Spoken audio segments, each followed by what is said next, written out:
Hi everyone, good afternoon and welcome to the Youth Party Information Session.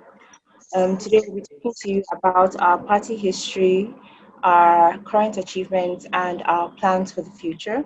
My name is Ilamosi Ekenimoh and national, I'm a National Executive Officer. With me here on the call, I have Sada Malumfashi, who is the Deputy National Organizing Secretary. I have Aisha Modibo, who is Deputy National Chair. And before I introduce the last person, I'd like to give you our ground rules for today's session. So for all persons here, we would please implore that you stay on topic for what is being discussed today. We implore that you do not discuss other parties or current events apart from how they are related to today's topic.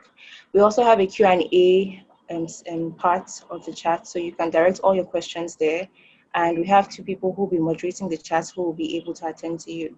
Now I'll be introducing to the call Tomiwa Aladekomo, who is the acting national chair, and he will be beginning our presentation today. So Tomiwa, over to you. All right. Hello, everyone, and thank you very much for joining us today. My name is Aladekomo, as Ilamosi has just mentioned. Let me ask if you can see my screen. If you can, say yes in the chat so that I know that we are all together.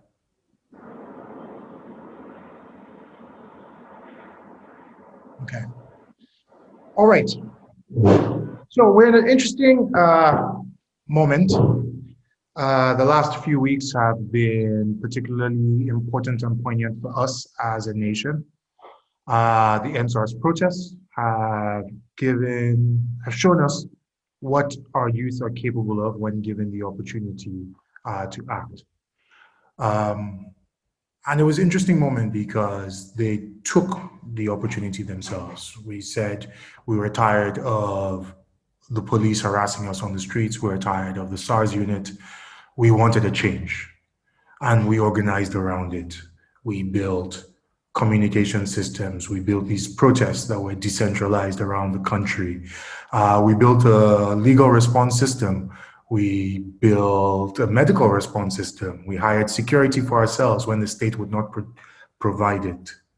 We built tools and used strategies that the country hadn't seen before and showcased our capacity in ways that we haven't. There's a Steve Jobs quote that is on screen. It says that everything around you that you call life was made up by people that were no smarter than you. You can change it, you can influence it, you can build your own things that other people can use. And once you learn that, you'll never be the same.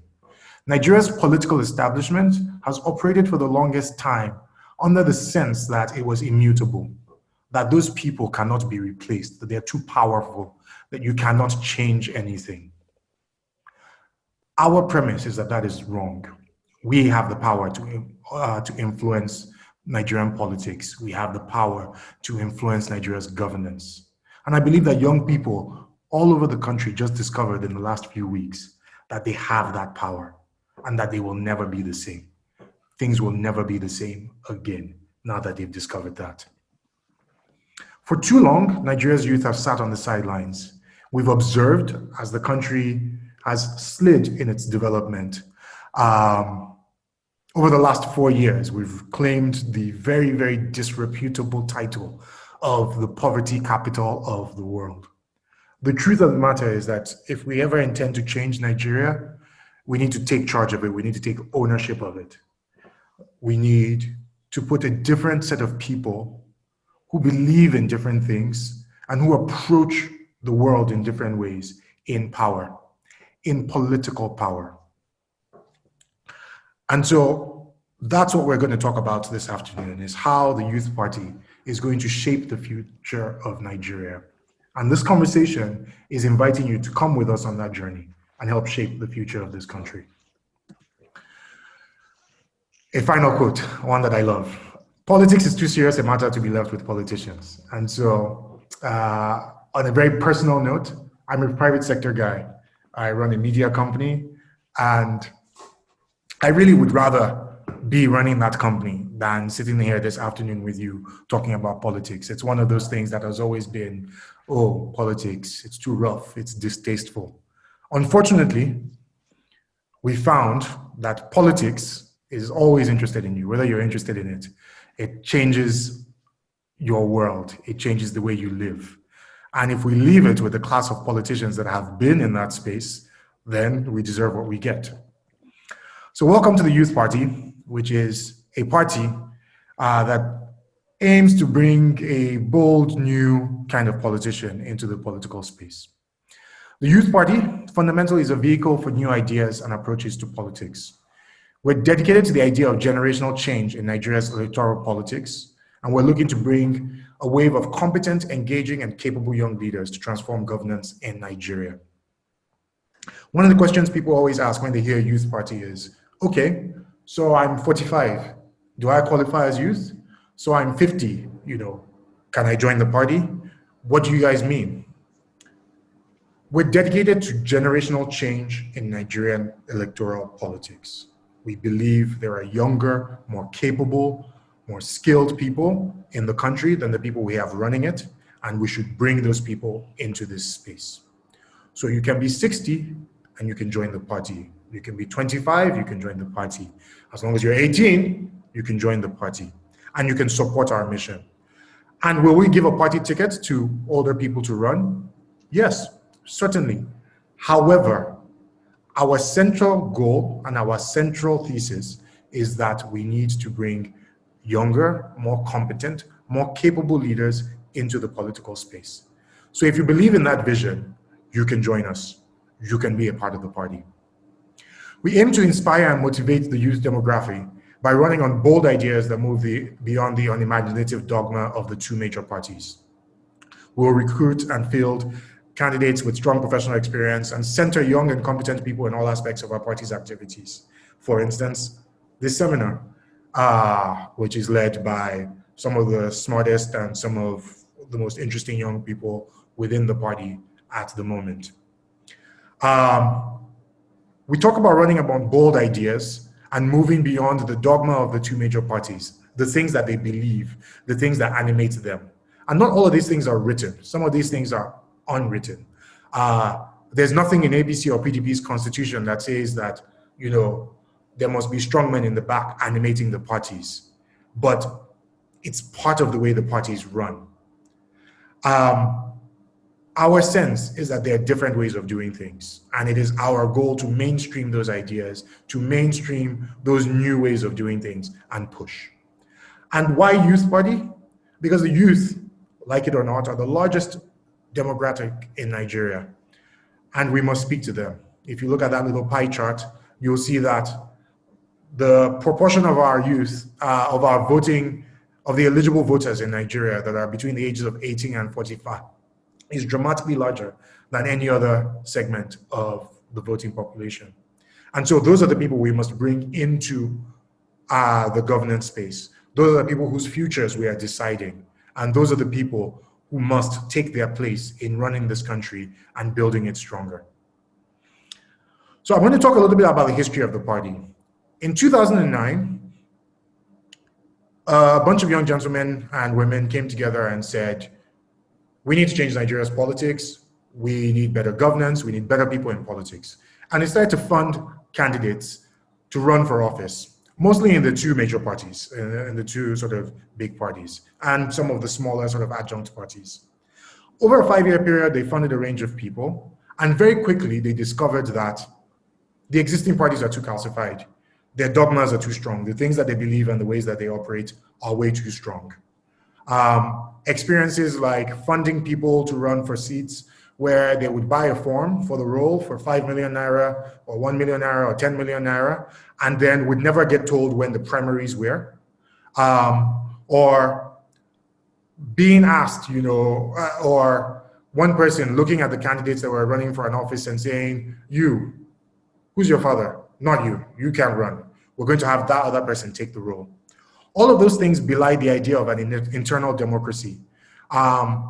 They mean that the parties themselves are not democratic. So you have parties that are operating within a democratic system that aren't in themselves democratic. And so you can't come in as a well-meaning person or a competent person or a capable person and actually run within these parties. You sometimes have individuals that are capable and that are strong within those parties. And those people may make some minor impact by themselves. But overall, the structure of the parties themselves prevent any wholesale change in the way the country runs and is operated. And so by 2016, we decided that we needed a party of our own because we weren't going to be able to change things through the established parties. We developed a party name, built a manifesto and a constitution, which you can download on our website, youthpartyng.com. And we applied for registration with INEC. And there we came up to one of the realities of the Nigerian political system, which is it is really resistant to new entrants. It took 2 years to get our party registered. It's a process that really ought to take about a month. You ask for the form, you fill your form, you pay your fees. But it took almost 2 years. We had to take INEC to court because they didn't like our name and because they weren't sure about who we were. We didn't have the right friends in high places that they usually like to see. And so it took us almost 2 years. It took until August 16, 2018 for us to be fully registered, 2 weeks before the start of the primaries. We had them in idle in that time. We'd set up offices in 28 states. We had 30 state executive councils inaugurated. And in the 2019 elections, despite the fact that we were registered so close to the start of the elections, we had 11 candidates contest for House of Assembly and House of Representative seats all over the country under the Youth Party brand. We ran candidates in Bauchi, in Kaduna, in Lagos, in Abia State. So we ran national campaigns. We won exactly 0 seats. But we learned a lot of valuable lessons, and we learned a lot about how the political process works. That's a really important point as you consider joining other parties, is the party that you are looking to join, are they registered? Because if you can see, it took us almost 2 years to get registered with INEC. So if your party is not registered right now, are they going to be registered on time for the 2023 elections? And then earlier this year, in a similar sort of trend of INEC resisting participants in the political space, 74 political parties were deregistered all at once. Now, we'd expected it, and so we had sued INEC preemptively. And earlier this month, on October 12th, we won approval from a federal high court in Abuja to participate in all elections between now and the 2023 elections. So we're in the game. And we're in the game at a moment that feels quite fortuitous because there's an awakening of the youth, of their power and of their possibilities, at the same time as our registration has come through and we're ready to compete starting immediately. So I'm going to hand over to Ilamosi, I'm going to hand over to Aisha Modibo, who is our acting Deputy National Chair, and she's going to talk a little bit about what it is that the Youth Party stands for. Aisha. Hello, everyone. Good evening, everyone. Yes, I'm going to talk to you about what the party stands for. So I'll start with our political orientation. As it says here, we're a center-left party. What does that mean policy-wise? It means so let me start over. Nigeria is the poverty capital of the world, right? We all know how difficult it is to do business. So what we mean by saying we're a center-left party is that we have a priority to grow the economy by attracting foreign investment, making it easier to do business, reducing regulations that stifle business, such as taxes, bending regulation to favor a few people who can lobby the ruling class and so on. But at the same time, we want to develop universal healthcare and basic education, social housing, because we see those as prerequisites for a productive economy. We also want to build social safety net programs, given that, as I said, we're the poverty capital of the world. So that's what I mean by center-left party. We have a very strong ideological core at the party. So we do research on policy in different policy subcommittees. Sorry, I'm still talking about the political ideology. Thank you. We do research in different subcommittees on the economy and so on. So we develop policies according to this center-left political ideology, and you'll see that this is consistent if you look at our manifesto. I know many people in attendance developed an interest due to the ongoing NSAS protests. And many of the things people have been calling for, many of those policies are in our manifesto already. So things about cutting the National Assembly budget, restructuring the police force, establishing a state police, tackling corruption within police, carrying out investigations before arresting suspects, establishing a digital crime base, things like that, are all in our manifesto. So I do encourage you to look at that. But yeah, just a brief background on what we stand for, political orientation wise. Then now I'll talk about the goals of the party. You've heard a little bit about difficulties in the past with INEC, but now that we believe that's behind us, we just won our court case this month.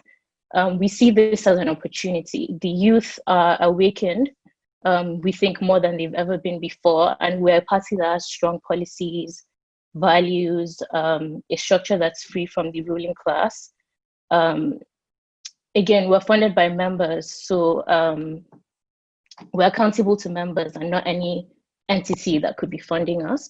So first of all, obviously, we would want to be an election winning machine that will place progressive and talented politicians in political office. We're looking to stand for elections at all levels. That includes local government, state, national levels. But there's some barriers to entry, as you'll hear about later. Things like funding, money politics, threats of violence, INEC frustrations, voter apathy. But we have strategies to tackle that, and state-specific strategies for elections are going to be released in the next couple of months. I'd say maybe 3 months. But as you've heard, we didn't win in 2019. But for 2023, we plan to start out early. We want to build loyalty in communities, with community development programs. We want to recruit qualified candidates. Our targets, students, young graduates, youth couples, unemployed youths, but we are also looking at artisans, teachers, people over 65 even.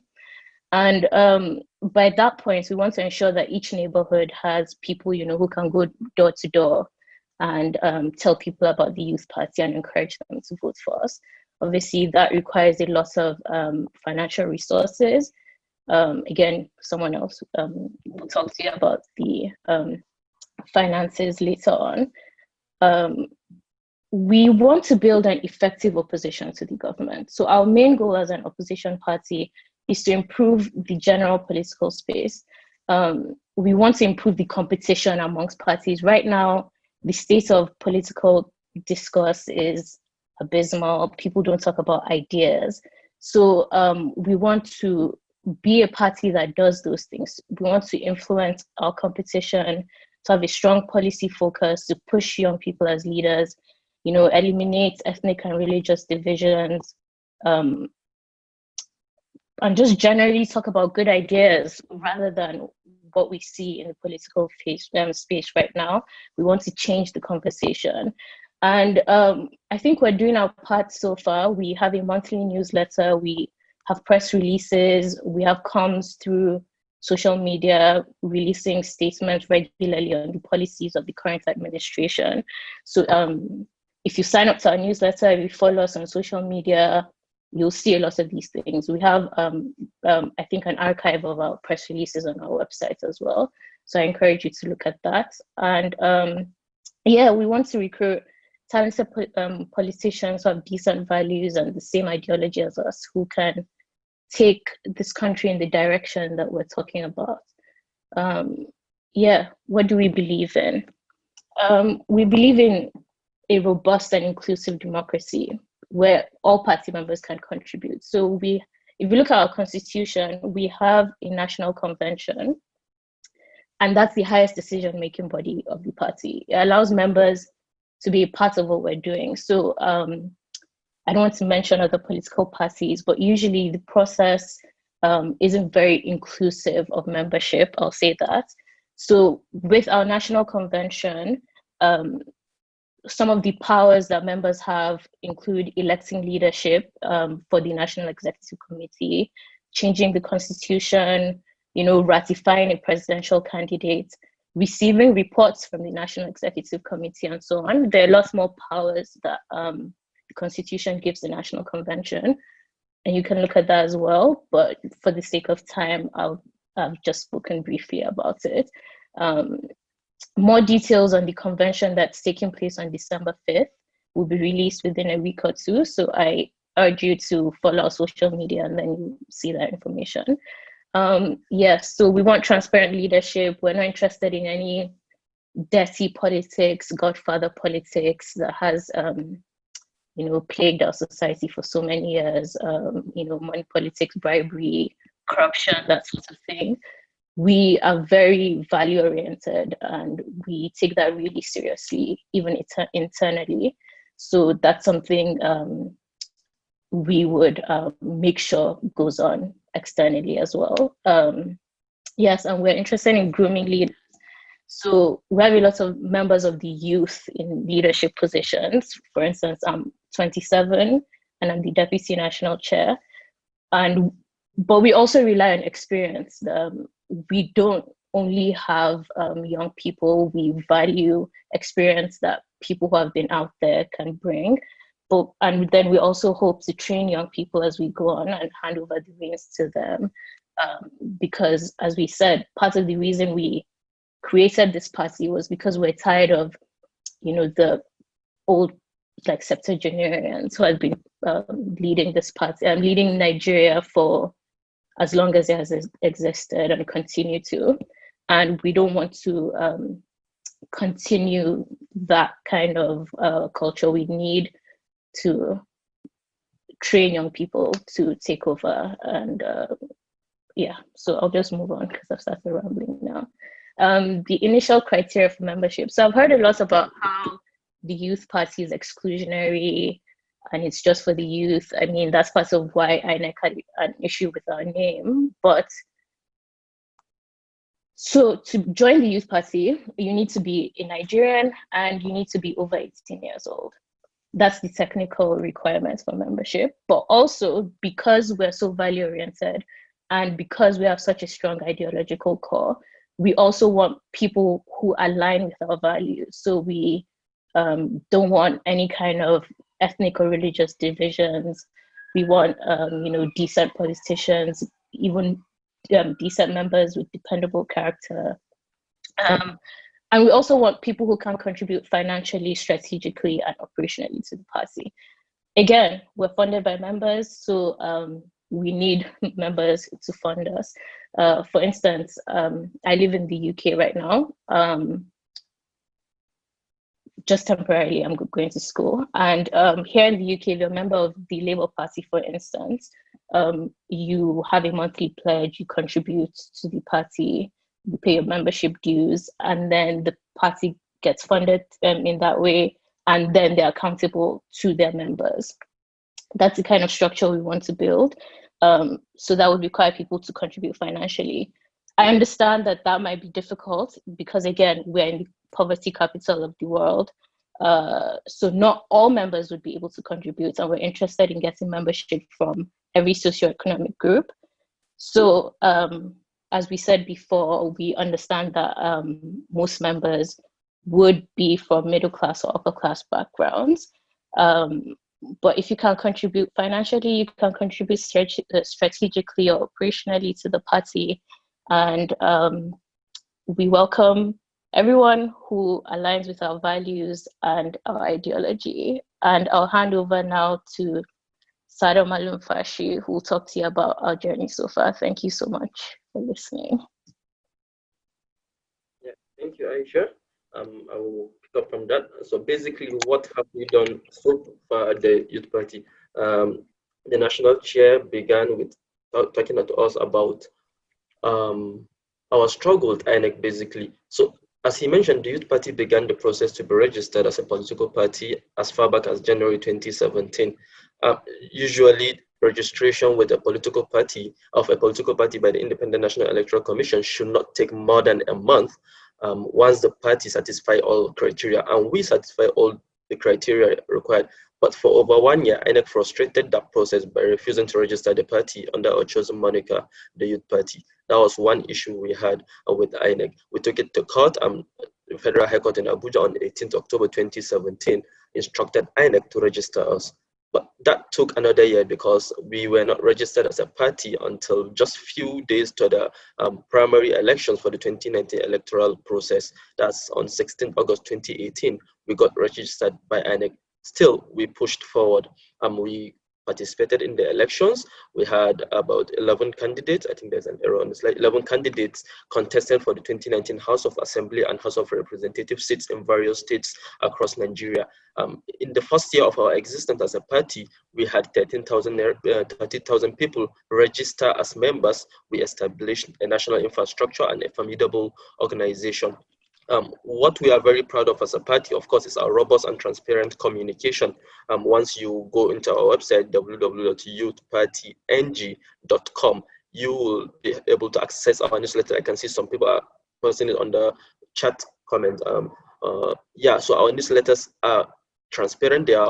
They're there, I think, since December 2017. Like Aisha mentioned, we've archived all our newsletters published monthly with updates, publicly presenting the party information on the party website. Also, you'll be able to access our financials, what donations, how much of donations did we get, what are the pledges we redeemed, what have we spent, and at the end, what is the current balance in the party. And I think when you check for the latest newsletter, I think we're in deficit of about 83,600 naira. So that's the situation in the party. So we encourage people to go into the website, look at our donation link. You could donate from wherever you are in the country and be able to register to donate to the party. So, of course, we've also had robust engagement with INEC. I think after the 2019 election, we submitted a memoranda, which was one of the most elaborate memoranda we submitted to INEC on how we move forward towards the 2023 election. It's left for INEC to consider that. Yeah, I think that's it on this slide. Yeah, I've mentioned this. Okay, so we've had 13,000 registered members. All conditions fulfilled and registered by INEC. We've set up office in 27 states, and we have 30 state executive councils inaugurated. And of course, our monthly newsletters and communication systems are all in play. Yeah, we've also had other achievements. I think you see them in the next slide. Yeah, so we've had policy documents and regular engagement, which is one stronghold that we have. So we develop policy documents and engage with stakeholders with across party lines, not just within the party itself. The whole idea is to drive the generational change we keep preaching, and we believe it has to start from us. So it doesn't matter if any other party picks up from that, but the whole thing is we have been leading these conversations, we have been leading these engagements. I think we had the future of youth involvement in Nigeria's politics last year in August, where we had a lot of panelists across different parties come to discuss the future of Nigeria's politics. We believe the Youth Party is focused on organizing Nigerian youth politically to play leading roles in the politics that will shape the future of the country. We've had youth that have shown exceptional capacity in several areas of public affairs and private businesses, but we also need to show a keen interest in governance and affairs of our fatherland. Therefore, we believe the political space is too restrictive currently for the Nigerian youth to play a leading role in politics. So this engagement is basically to pave way for new political leaders who have a deep sense of public service and commitment to high standards of integrity and austerity in place of acquisitiveness and exhibitionism, which is usually shown. And we've also had a bold revenue plan for Nigeria. So this is part of the policy document, and the idea is to have at least one policy document every quarter, so a minimum of 4 policy documents per year. So the bold revenue plan basically, so it's about our economic policy. So we know that our current public service and infrastructure are not working. Basically, Nigeria is broke. That's the problem. Currently, we rank first in out of school children in the whole world. Infant mortality is alarming. About 1 in 10 Nigerians die under the age of 5. Our healthcare is inadequate. We cannot address ongoing challenges, and our police, as we can see, is unequipped, untrained, and underfunded, as well as unfit for the 21st century.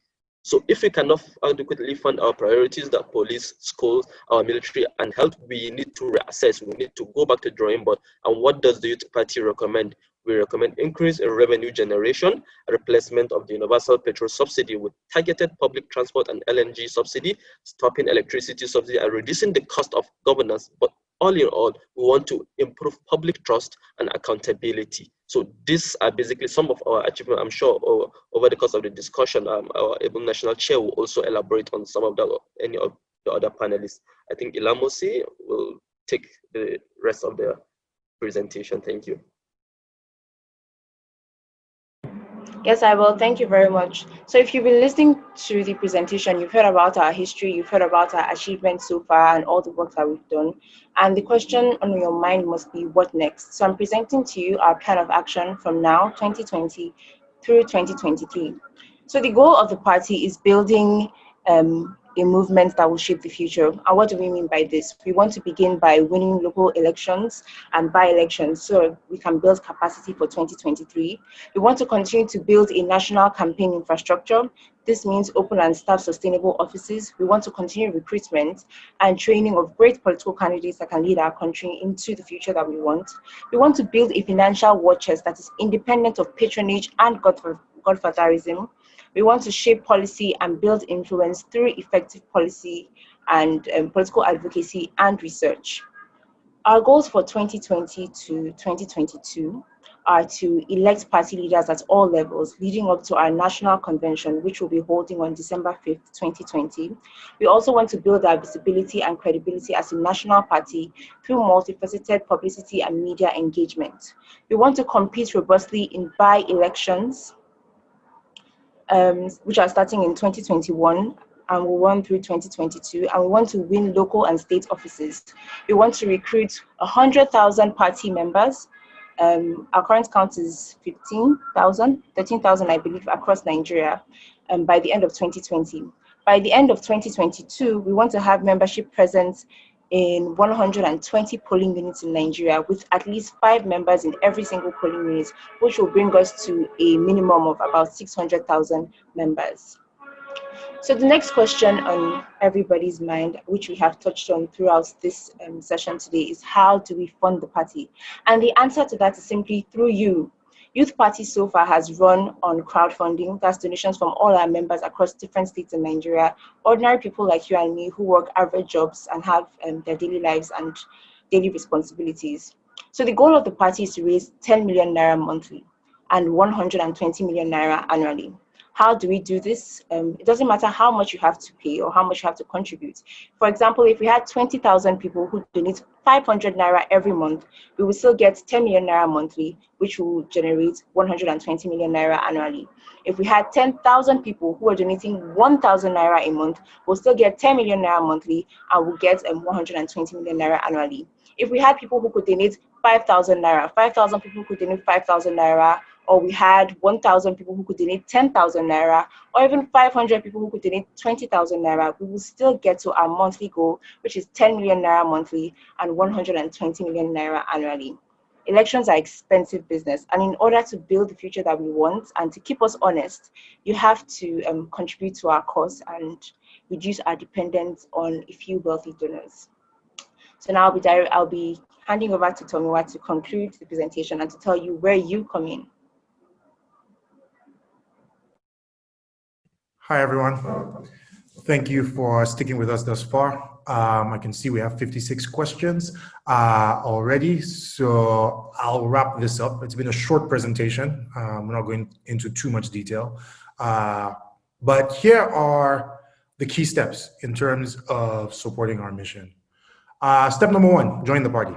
Like, actually join the party. If you go to our website, youthpartyng.com /y- anyway, they'll drop the link to the specific page on which you can join us on the website, where you can actually join the party. And if you join the party, then you start to get our communications, and that's newsletters, that's invitations to elections, that's information about elections, how to participate at ward or at state level, all of that. So step 1, join the party. Step 2, donate. Or even better, set up a monthly direct debit. Ilamosi got something wrong. We're not trying to raise 120 million a year. If you know anything about elections, you know that you can spend 120 million naira in a day if you're running for president, or 120 million naira in a day, actually even running for governor or senate. Now, we don't believe politics needs to be that expensive. We actually do not believe that you need to raise, 10 billion to become the governor of a party. And we think that a properly sort of motivated and energized youth party with beliefs that showcases what it is that it does can win elections much cheaper than that. However, elections are expensive. Political parties need money in order to run. And so we ask all of you to donate, whether it's 500 naira you have, or 1,000 naira you have, or 5,000, 20,000. If you're a baller, please give us 100,000 naira a month. The direct debits are fantastic because it takes the mental pressure off of you. You just know this thing is going to come. And it's great for us as a party because it means that we know there's consistent funding keeping us going. And I've seen sort of in the comments a couple of questions. People ask, how do you keep your ideological purity? How do you make sure you're not co-opted in the way the other parties are? These are some of the ways. Is people donating on a consistent and regular basis so that you can build strong operations and you can fund them without relying on patronage. So please donate, set up a direct debit, and just contribute on a monthly basis, and consider this your contribution to shaping a different political engagement for the country, a different political future for the country. Step 3, volunteer to work within the party. Tony and Helen will drop a link in the chat, which please, I would like you all to fill if you're interested in volunteering. One of the opportunities is that you can not only shape the future of Nigeria, you can shape the youth party. Ilamosi talked about the fact that we're building out our operational structures and our operational capabilities. We already have operations in 27 states. We're looking to fill out those operations, people who can operate in all 36 states because we want to compete in 36 states. So we're going to need people to do communications in 36 states. And then we're going to need people to do communications on a national level. We need to make sure that when we create material, it gets translated into different languages. We need to make sure that our strategy office is fully staffed so that we go from doing 4 policy papers a year to doing 12 policy papers a year, so that we're constantly testing our ideas and thinking through them and strengthening them. So the opportunity, we're building out a technology team. We already have an app that you can download in the App Store. It's just called the Youth Party app. You can download it in Google Play or the iOS App Store. But we need to build a lot more technology and tools to do things differently than the existing parties do, to move faster, to showcase that we are in touch with the world of today and not beholden to the ideas of the past. So if you want to engage with us on any of those levels, please fill the form. It's in the chat. And you have the opportunity to come within the party and help us build out the party. We also have a national convention happening in December. The national convention is when we elect the leaders within the party. So those of us who are in acting roles will get confirmed at the convention.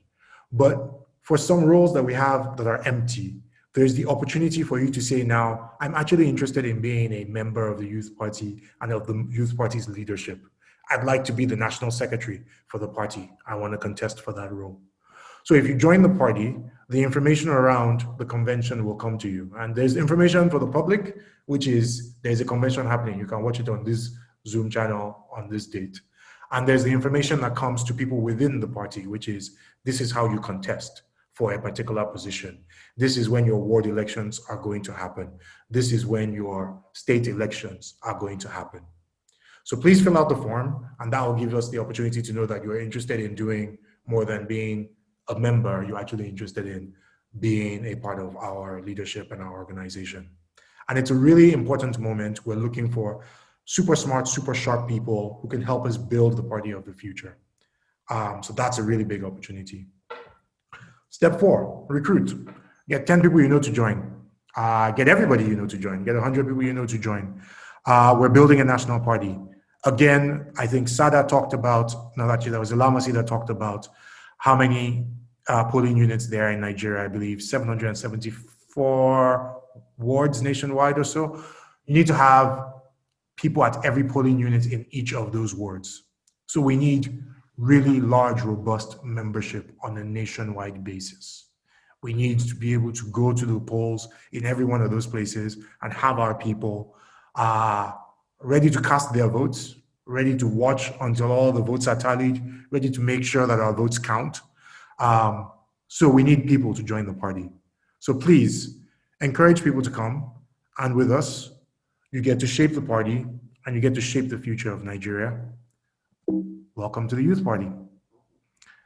We'll take your questions now. I think Aisha is going to lead the Q&A session. There are 88 questions, so I'm not confident that we're going to be able to answer all of your questions, but we'll go through as many of them as we can in the hour and 18 minutes we have left. So Aisha, over to you. Thank you. Yes, as he said, I don't think we can answer all the questions. So I'll try my best to pick every question that I think we haven't answered already.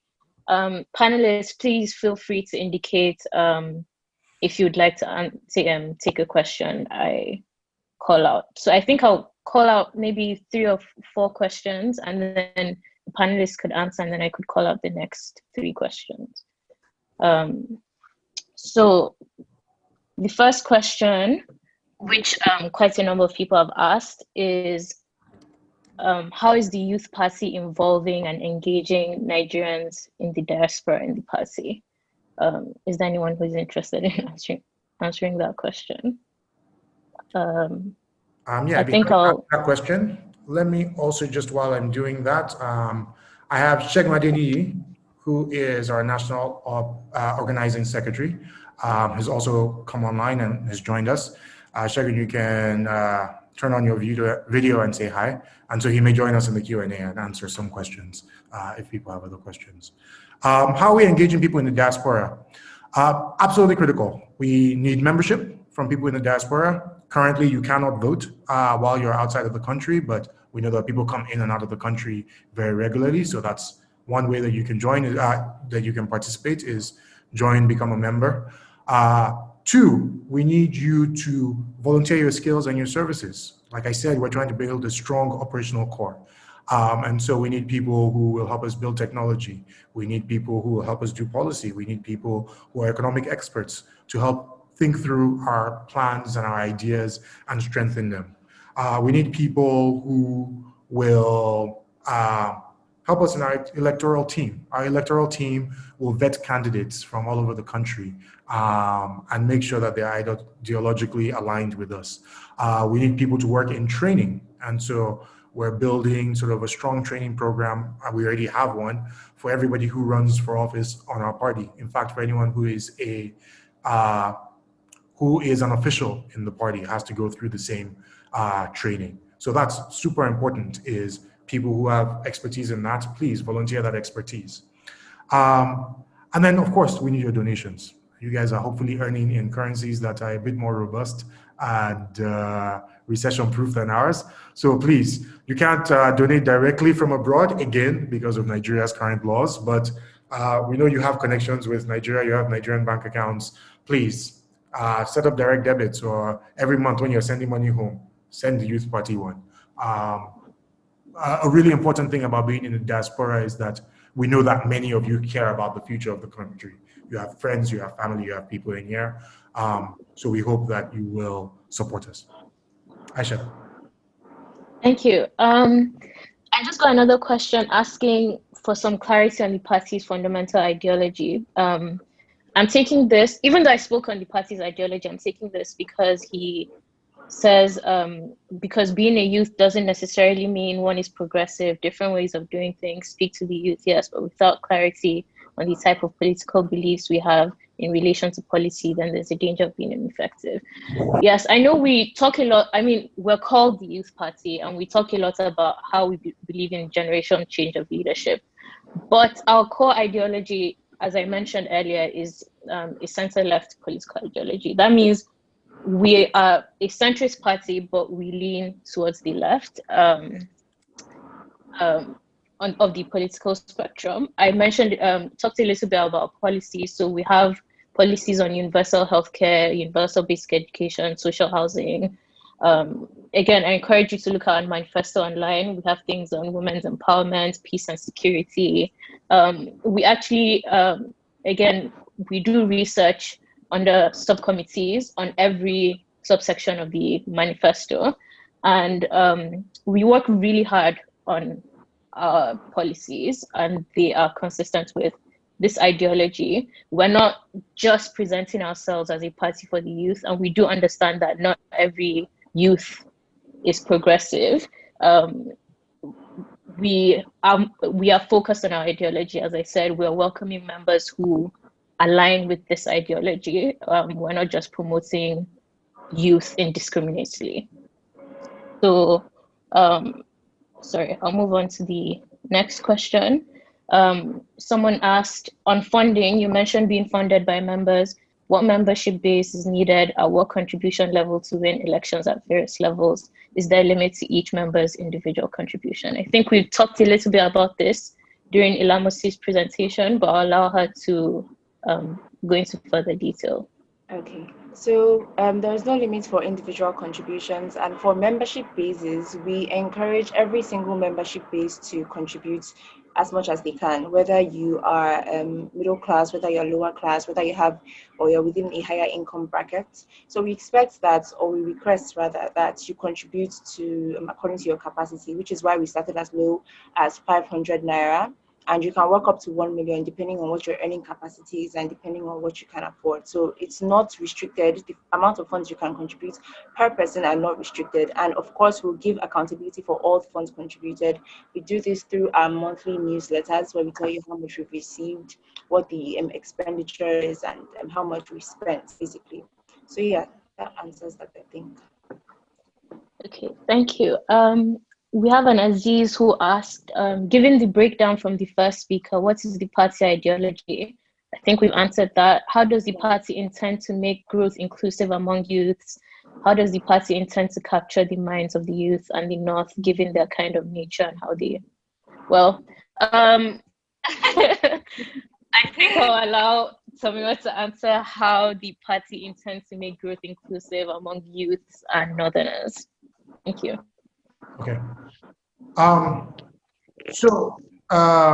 We're a national party, and I saw a question in there. Part of that question is, we're speaking to the middle class. How do we grow a grassroots base? How do we grow across the country?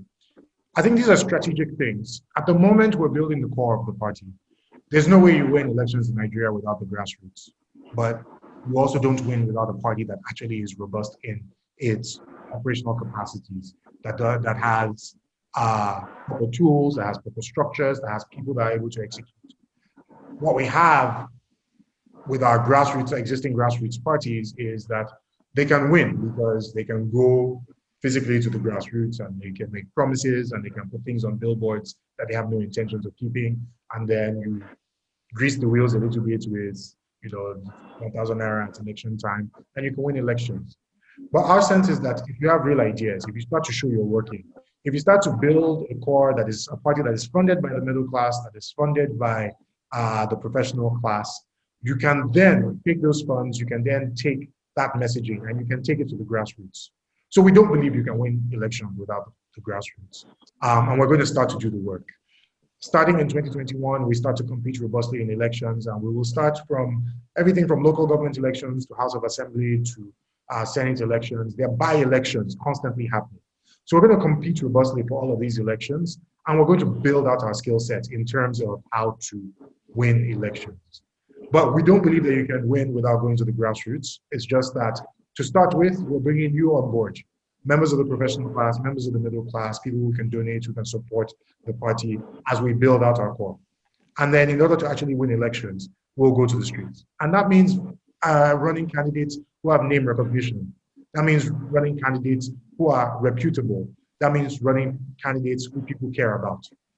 And we know that there are tools that can be exploited in ways that the major political parties perhaps don't understand as well, whether it's social media, whether it's apps, whether it's the web, whether it's digital. Even in reaching the grassroots, you can be surprised about how important technology is in really reaching and engaging a lot of Nigerians. But when we go to the streets, we will, when the time is right. Aisha. Thank you. There's a question here that I think I'll open to the panel to see if anyone wants to take it on. It's The question is, can you talk through the strategy to target seats nationwide versus focusing limited resources on a few state races, for instance, Lagos? Is there anyone who'd like to take that on? Segun, you want to Sorry, take that? Yeah, I was going to suggest Segun as well. Sorry, could you take that question again, Aisha? All right, I'll read it again. It's, Yes, can you please. talk through the strategy to target seats nationwide versus focusing limited resources on a few state races, Lagos, for instance? Okay, I mean, thank you very much. I think that's a very interesting question. We have to balance that with the fact that we're a national party. Our focus is across the whole nation. But again, we have to look at areas where we have strengths and we think we can win. So that's the first question. That's the first thing we will think about. But before we even look at that, I think some of the things that I would want to seize this opportunity to talk about are some of the criteria or the processes that we put in place to make sure that the primaries are run effectively and transparently for people who express interest, ensuring that we assess the candidate that we're supporting to go to be elected into office, as well as how he is likely to win. What are the enablers for any of the areas that he's participating, is contesting in? So I think that's a standard that we have perfected. We used that in the 2019 election for the offices that we had candidates for, even with a short period. And then going forward, I think some of the things we've learned around that is what I said earlier about, looking at the enablers to win each of those offices. So, for example, as we are today, one of the thoughts that we have is we should look at taking offices from the bottom up and top down perspective. So like Tomiwa said earlier, we will look at local government elections, we'll look in the state level, and then look at federal. But as we do that, we would also take, commitments, obligations, and possibilities that we have across federal, of course, playing to our strengths and playing to where our mass is, where we have a critical mass of that support.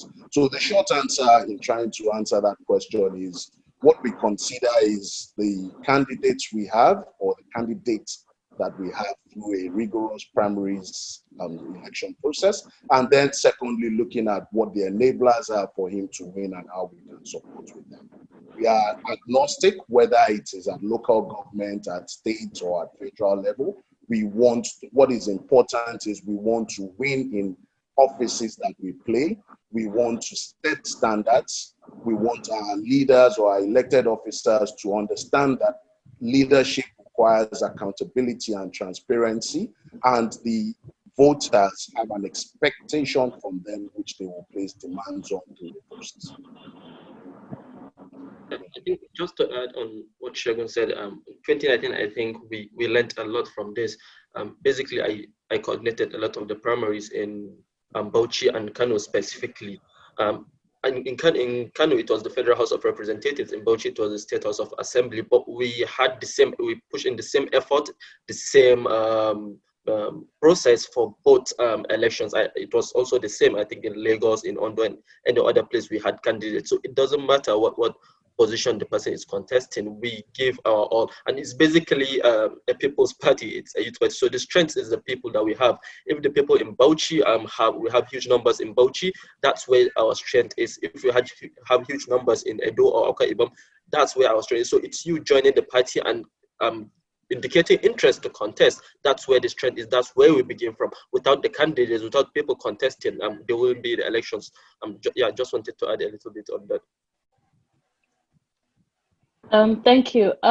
There's a question here from someone asking, how can interested people below the age of 18 contribute to this? The person is 17.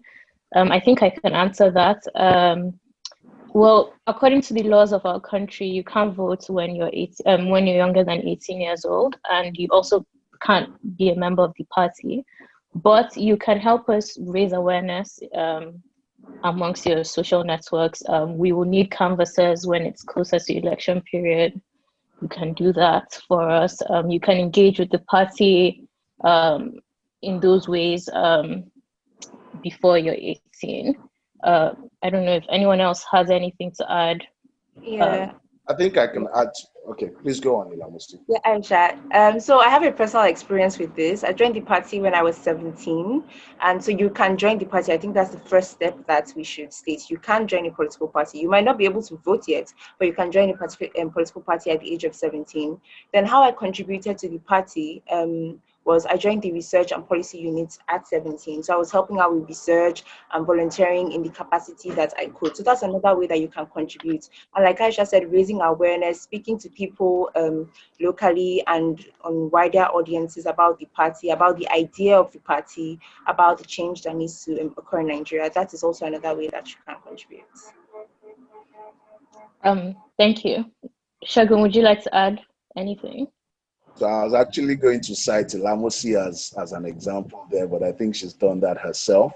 I think the only other thing I would add is, you can spend that time educating yourself as well. I was in a conversation with some younger friends, less than 18 yesterday. And one of the things that came out of that is, the Nigerian constitution can become an interesting read.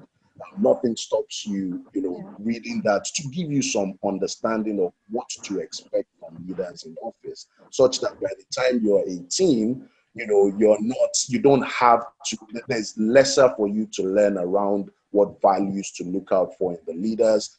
If you choose to join a particular political party, what ethos to look out for or what separates each and every one of them. Read up on the constitution for the various parties, educate yourself about current affairs and some of the feeling issues in the economy. Take an opinion to practice. You have benefit of hindsight by the time you're 18 because you can look back and say, I thought it was a good decision 2 years ago. This is where we are today. These are some of the things I need to look out for in the manifestos of leaders that I elect, that I vote into offices for. Thank you. There's another question asking what's happening on December 5th. I was the one who mentioned December 5th. It's the national convention that's happening on December 5th. That was what I was talking about when I said the members of the party would have powers to elect new leadership and amend the constitution and ratify presidential candidates. Obviously, as of now, we're not leading up to a presidential election, so that's not going to be on the agenda for this national convention. But yes, more details on the national convention will be released within the next week or few weeks. That will be on our social media. I will direct the next question to Sada just because we haven't heard much from him. Question is, what is YDP? We're not YDP, by the way, we're youth party, so it's just YP. What is our grassroots strategy? How many people on the leadership team, executive, and board of trustees have had active political experience? Grassroots strategy, I think I mentioned earlier, it's about people joining in. From experience, I know we've not had so much on the street recruitment strategy like the chair mentioned, but we are working on that. We are working on strategies to go to the locals, every ward, every local government. Segun mentioned it from bottom top to the top down approach. That's basically the approach we're looking at. It's not a one, shall I say, a unique strategy, but a combination, a mixed combination of both. The second part of the question is, any of the members have any political experience? It depends on what you define as political experience. I think what we've experienced from 2017 till now, it's a huge lot of political experience for me. I've been to INEC office, I think, uncountable times fighting on the issue of registration. We've been to court multiple times. Members of our party have been to court multiple times. We've contested in the 2019 elections. I personally conducted a primary election, even though INEC tried to frustrate us. So that's the kind of political experience I would say we have. To say that, okay, do we have members who have been politicians in other political parties? I doubt. We have a generational change idea of changing the whole system of looking at it. And this does not also exclude from other people in other parties joining our party, but they are welcome to do that. It's just that they also have to align with the ethos of the party, of that generational change we're talking about. Thank you very much. So I'm going to put this question out because a lot of people have been asking similar questions. This particular one says, given the barrier to entry to membership due to the requirements of dues, how do you approach grassroots population in lower socioeconomic groups? I'm going to give this question to Tomiwa because he spoke a little bit about how we want something from everyone. So I'll just let him talk more about that. Someone else also added, how can the party be sustainable if it is solely funded by members? So I'll let Tomiwa answer that. Hi, thank you. So I'm actually going to do this, and I'm going to answer one other question that people have been asking quite a bit as well, if you don't mind. Okay, so in terms of the funding question, so will be majority funded by members, and I'm sure that there will be members that will contribute more than others. Our expectation is not that every single member nationwide contributes to the party. We hope that everybody will contribute in whatever way and in the way that they are able to. But our sense is that the professional class, the middle class, those who are doing relatively well socioeconomically in Nigeria do need to be a disproportionate part of the funding of the party. And the truth of the matter is that you will always have, so the people who are running for a particular office will then also have to raise funds for that particular campaign that they're doing. So the party can support candidates across the country with infrastructure, with publicity, with getting the name out. But if you're going to run for governor of a state, the fundraising machine that is going to fund that run will be somewhat separate from the party's machine. And most likely for every election, we will have some candidates and some sort of big races that the party is focused on and using party resources to push forward. But if you look at, any electoral system globally, you'll see that people are, the party supports, an easy example is the American system. You see that the Republican Party is raising money to support all its candidates nationally. However, if you're running for president, you have your own presidential campaign fund, and then you go look for funding for that. If you're running for a Senate seat, you have your own sort of fundraising campaign, and you go and you find supporters who will support your run. And so what you need is a viable political party and a viable structure that people can come and run on. They will still have to do some work for each individual race, but you need the party itself to be viable. You need the party itself to be strong and to be robust, to build things like policy and strategy, to have effective tools that you can then loan to people who are running for office. But yes, I mean, we've talked about it. Elections are expensive, and so we have no illusions about what it will take to win seats at all levels and how expensive it will be. Our sense, though, is that we want to build a party that is not fundamentally run by a few godfathers or one or two people who are funding it holistically, but by a broad base of people who have a stake in where the party goes and what it does. So I hope that answers that question. A second question that I've seen quite a few people speaking of, and I just want to speak to, I've heard mention of a few different parties, and I also saw a question which said, are we open to mergers with parties that are ideologically aligned? Another version of that question is, there are two youth parties. There's another one called why something, something, something. Okay, so first task, we talked about how long it took us to get this party registered. So before we talk about conversations with mergers with any other party, let them go and do the work of getting registered. Like, let them establish themselves as viable parties. Because the truth of the matter is that the work is in all of these things. It's in getting a party registered, it's in building structures, it's in building state infrastructure so that you can go to the grassroots state by state. So we'd be happy to merge with people. We'd be happy to take in people from other parties who share ideas and are willing to come over to our party. I don't believe we're going to split the youth vote. I don't believe that anybody is going to split the youth vote. I think definitely there will be mergers, but those mergers will be on merit. They will be on the merit of these parties are truly ideologically aligned.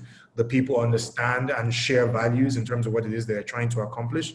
And you only merge with parties and you only do mergers or acquisitions or whatever it is on relatively equal footing. So once they're able to do the registrations, once they're able to prove that they are real parties and not just social media, nice images on social media, then those are conversations that we're willing to have.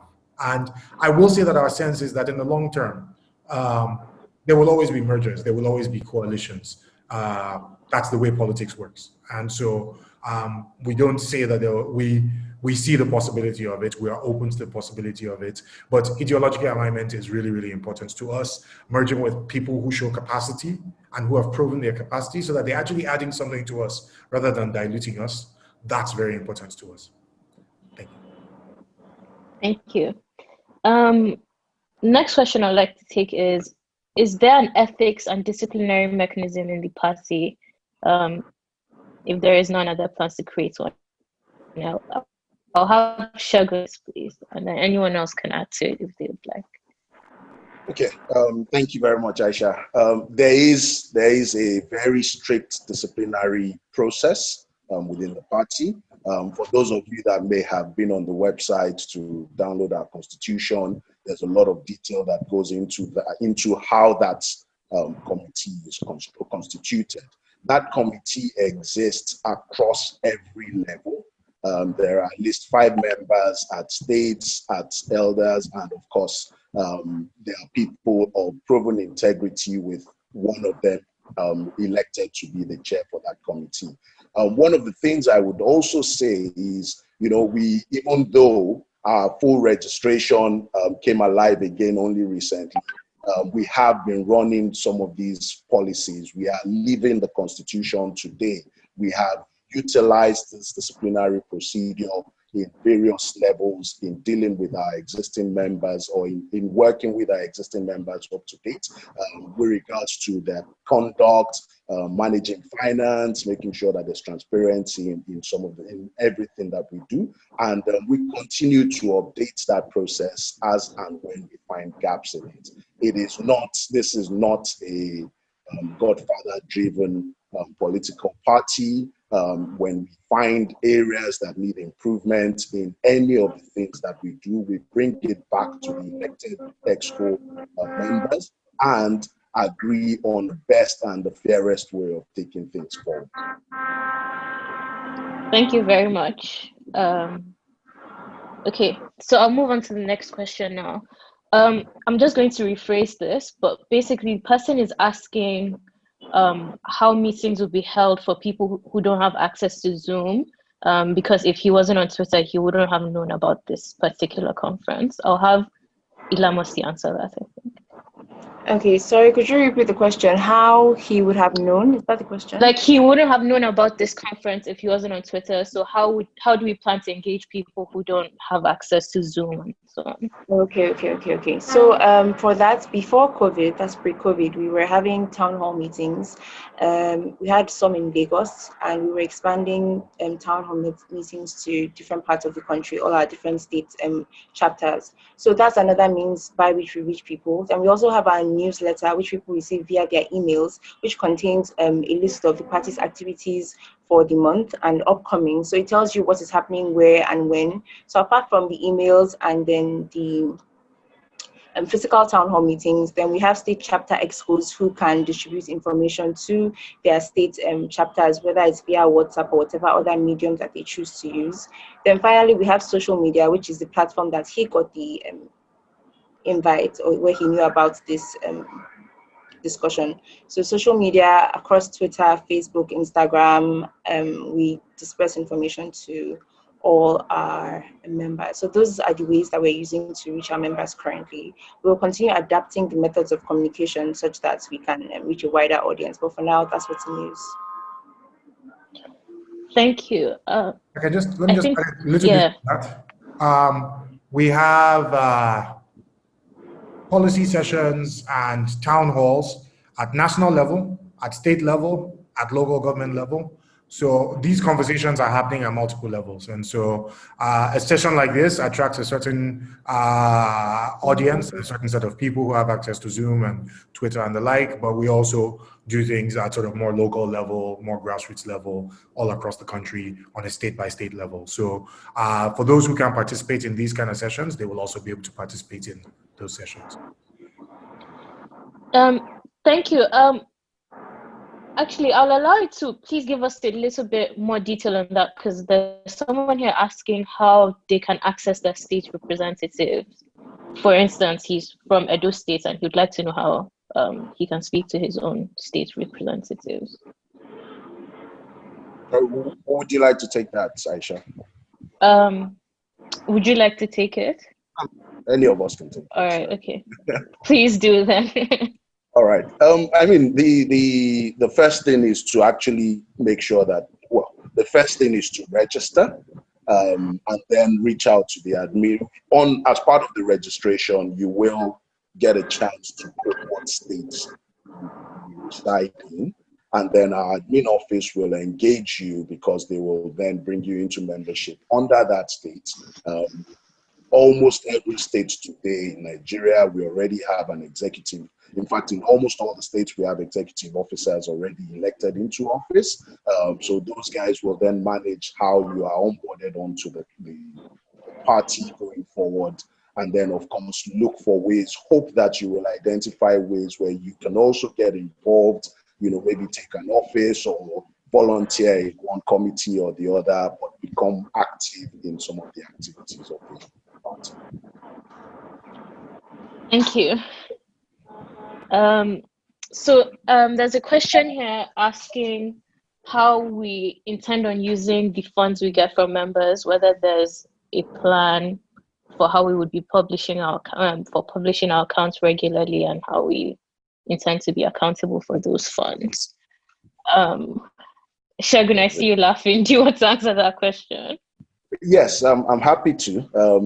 I think finance is one area that, we believe that we must be transparent. We send annual periodic reports, consolidated to annual most times, to all our members. So it is transparent to every member of the party. It shows a breakdown of all the income that has been received and all the expenditure throughout every period that we have throughout the period that we're reporting. It is one area that, we believe that we must show exemplary leadership in the political landscape in Nigeria. We have spent a lot of time, and I mean, maybe if you picked up when I was talking about the disciplinary procedures, I gave that as one of the examples, because we have had a number of situations where we had to hold our members accountable to certain standards of reporting and transparency on financial matters. It's something that is very dear to us. We see ourselves as custodian of funds from people, and we must be very transparent and accountable in how we report on that. No, there's none of our members that has monopoly over an expenditure. There are in many situations when it's a big expenditure, we actually constitute a subcommittee to go off, look for the best deal, report back to, the financial committee, and then we take a decision on this. Thank you. Processes that we have in place. Thank you. So there was a question about how we intend to subsume some of the policies that people are calling for during these protests. I did mention something about that, but maybe some people missed it. I talked about how many of the things people have been calling for are already included in our manifesto. And I mentioned some of those policies, such as cutting the National Assembly budget, restructuring the police force, establishing state police, tackling corruption within police with issues such as commercialization of bail, bribes, roadblocks, and such, carrying out investigations before arresting suspects, decongesting police detention facilities, establishing a digital crime database, police training to meet international standards, increasing police salary and welfare, and so on. So I hope you're satisfied with that answer, because I did talk a bit about that earlier on, but if you have more questions, you can ask them. So I'll move on to the next question now about what plans do you have to engage the disenfranchised? So there's been a lot of talk about hoodlums, which is a term that maybe we should leave behind, but what plans do we have to engage such groups?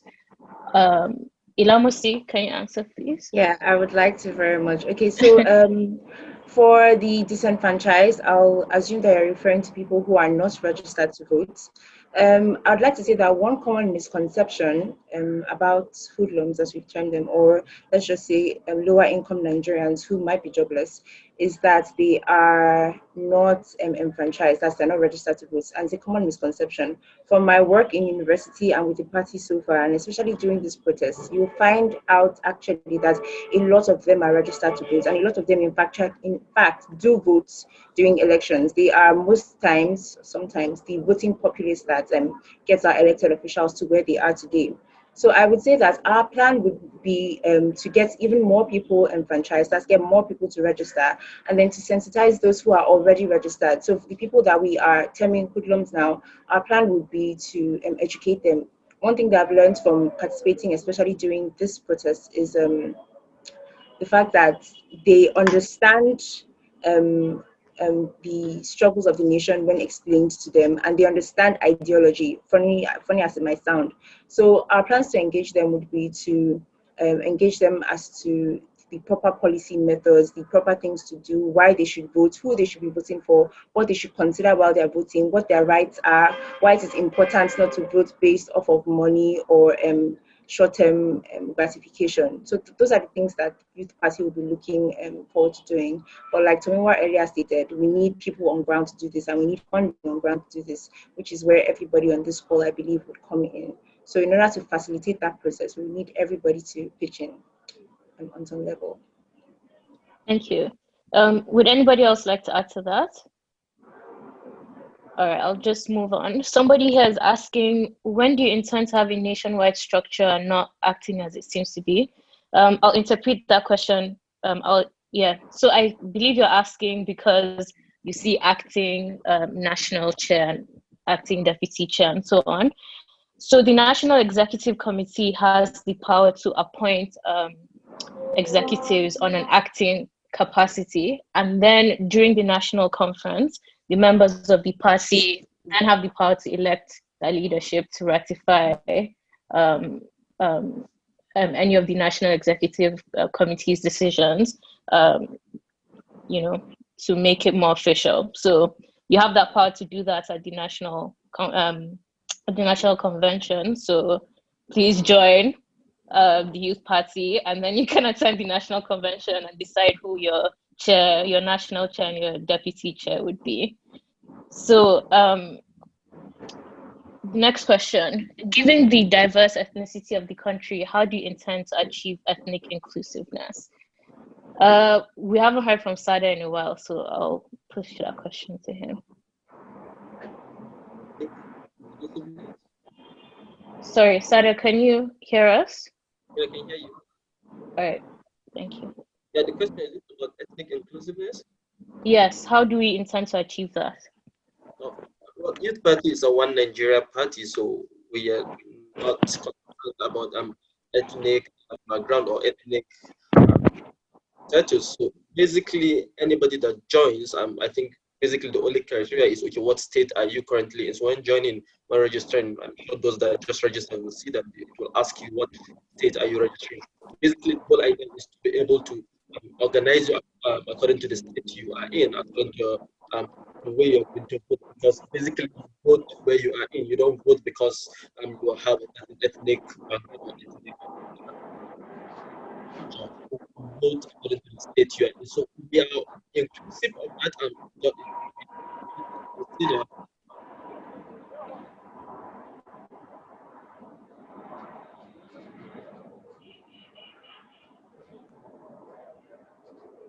Sorry, I think we have issues with Sada's microphone, so I'll push that question off to Tomiwa, but I think I want to add onto it a little bit, just looking at someone else's question. Okay. They ask not just about how we can include, how we can achieve ethnic diversity in membership, but also how we can ensure true pan-Nigerian representation to build robust policies that affect all Nigerians. So I'll let Tomiwa answer that. Okay. I mean, so we've mentioned that we have offices in 27 states already. we definitely expect that by 2023, we'll have offices in all 36 states. We have regular engagements between the national party and each of the state parties. And in policy development, you have a give and take of policies and ideas. So our sense is definitely you need a party that is influenced by its membership. By having chapters in every single state, we expect to grow robust sort of memberships in each state, using the same techniques on a national level as on a state-by-state level. And we then expect to share ideas from state level, from local level to national level, back and forth. In doing policy development, policies have to, sort of any major changes in policy as a party get voted on at the convention, which means that you have input from people across the entire country into those ideas that become sort of core party planks.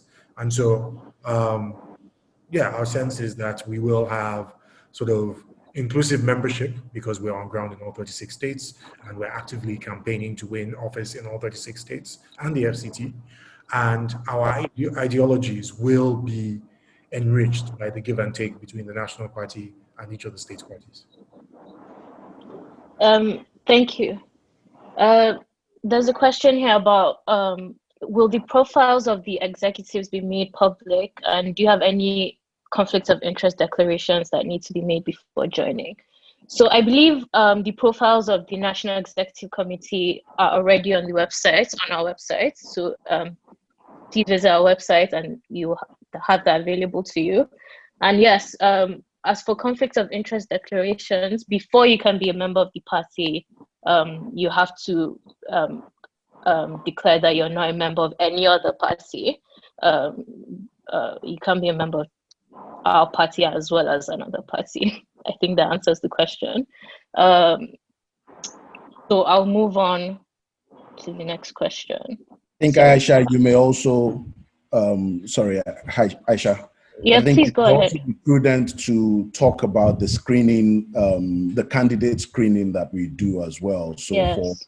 for members who want to run for offices prior to our support, we would typically constitute a screening committee. We would do some screening on the candidates to ensure that our values align and they are fit to represent Youth Party at any elections.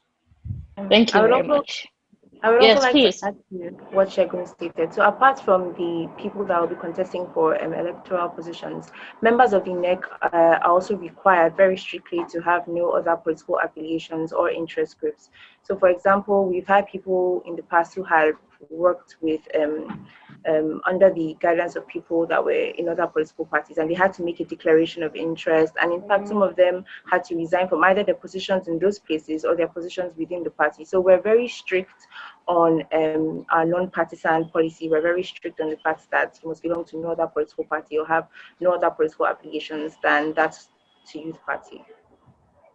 Thank you very much.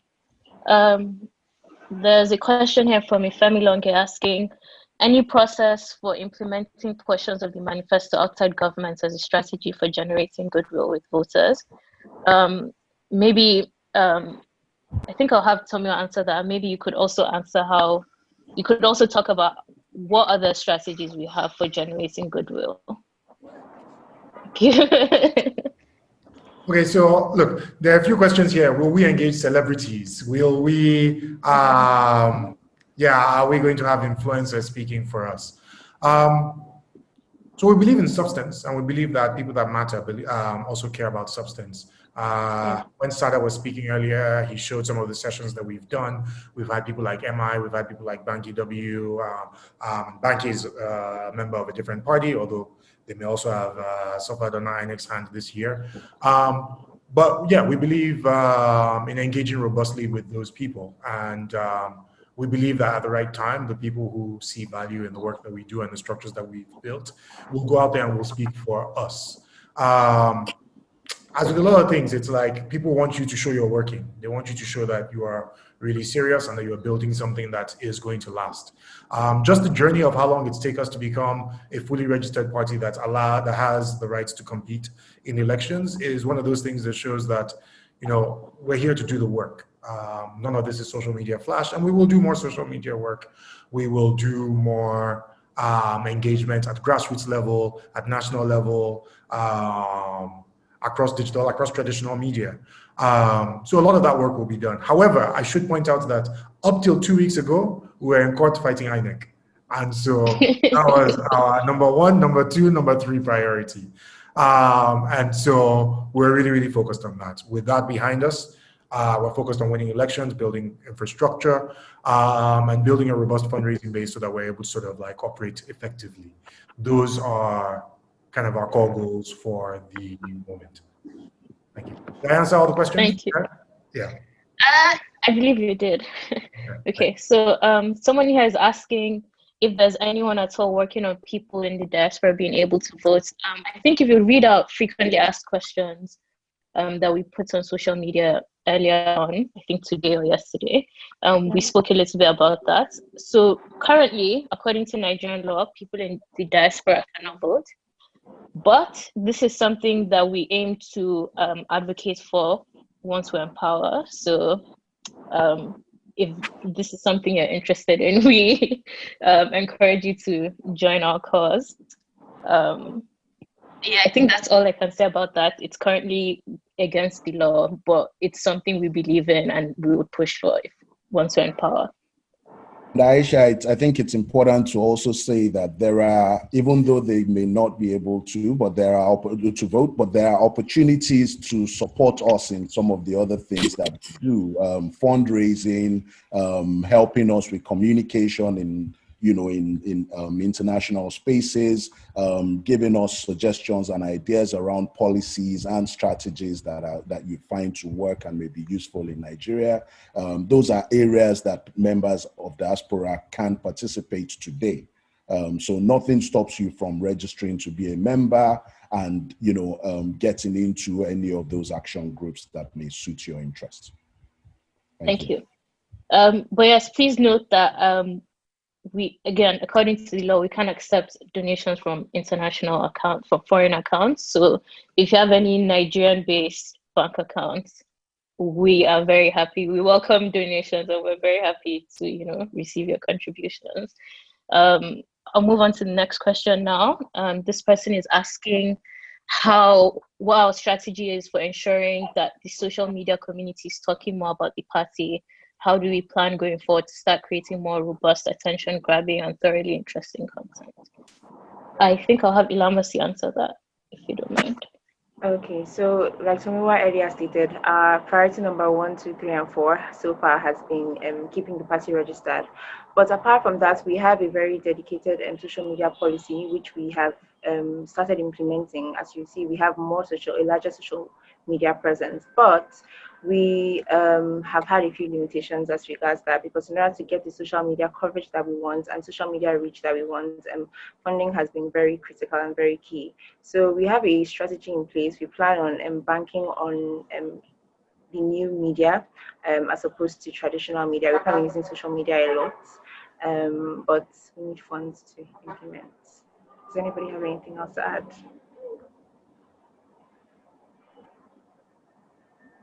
Segun, you're muted. I think you've done a fine job on that. Yeah. Okay. Thank you. So next question, can you talk about the sustainability of the party? What happens when the leaders of the group are no longer youths? So if Sada's mic is working now, maybe he can handle that for us. Yes, I can better now, yeah? Yes. So yeah, sustainability as well as age limit. I think the question is still asking whether if you pass a certain age, you cannot be a member of the party. So like we mentioned earlier, like Tomiwa mentioned, and Aisha also stressed, you don't have to be a youth to be a member of the youth party, but the ideology of it to always be youth-centric as well as about that generational change. So for sustainability plan, we've Segun mentioned we have strict policies and policies that talk about food. Sorry, I think. Sorry, I think we have an issue with your internet connection again. Or your mic, Sada. Either Or your your mic or your mic, yes. connection. One of them needs a bit of fine tuning. Okay, so maybe Segun, can you take that question, please? About what will happen when the youths age and how sustainable is the party? So I think the first thing I would say to that, and I was struggling to hear Sada's kickoff, but the first thing I would say is youthfulness is a mindset. I think that's important for us to get that right. But then, beyond that, beyond stating the fact that it's a mindset, it's actually to say this is a party that has been formed that has been built on a foundation that is scalable and transcends generations. I hold an office today. Nothing guarantees that I will hold an office after the next convention. And what it means is that there is ample room for newer members, existing members who now have interest to come in and take offices in there. It's a clear, scalable plan. It is not built around one person or a group of people. It's built on very solid, transparent principles that allows anybody to come in, check for eligibility in the criteria for elections, run for an office, and take a position in there for the defined period of time. Thank you very much. So I'm going to paraphrase, because there are lots of people who are nervous about the climate in Nigeria for rigging elections and all the corruption that goes on and the money politics. And even though I think they understand that we say our values don't align with that we stand against that, they're still asking how we maintain faith that elections will not be rigged against us when the time comes. I think I'll hand that question over to Tomiwa.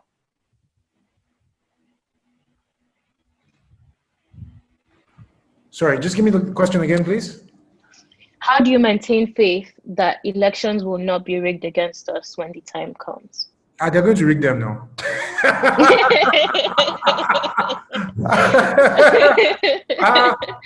Okay. So I think it's really important to be clear about the environment in which you live and the environment in which you compete. We faced all of this. We faced rigging. We faced, Mujahid. I wish Mujahid were here to talk about some of his experiences in Bauchi running the 2019 elections. So yes, we faced all of this, and we will continue to face all of this. We think that the opportunity is to build such strong followings, to build the kind of infrastructure that means that you can defend your votes at every poll, to win by overwhelming margins, so that it's really, really difficult for them to actually rig against you.